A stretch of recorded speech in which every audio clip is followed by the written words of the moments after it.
Hey there everyone and welcome back to my YouTube channel. So guys, today in this video I will tell you how to fix iOS 17 wallpapers blurry at top.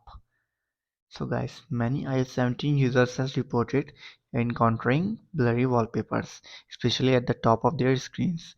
This can be frustrating, especially if you prefer aesthetically pleasing backgrounds.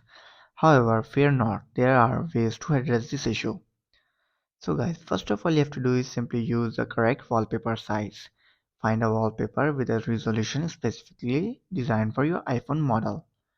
Apple offers a dedicated website with wallpapers for various iPhone models, which is also known as support.apple.com. You can visit that and you can use all or any wallpaper from there.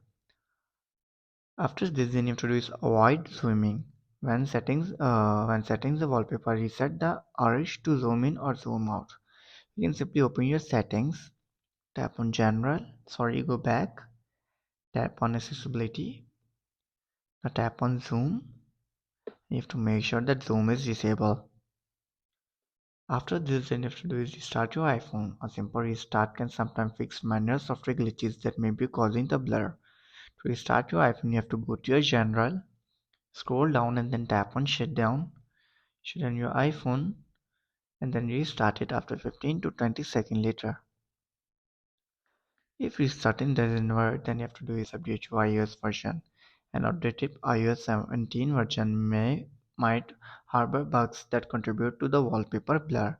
So you have to go to your software update and check if there is any available update for your iPhone. If there is, then simply update your iPhone to the latest version of iOS 17. After trying this all step and you're still facing the issue, then I will suggest you to do reset all settings on your iPhone. This should be your last resort as it's reset all your settings to their factory defaults.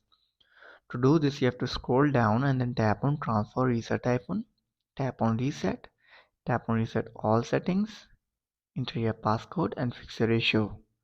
So guys, if this video helps you then make sure to like and subscribe my YouTube channel for upcoming videos and thanks for watching.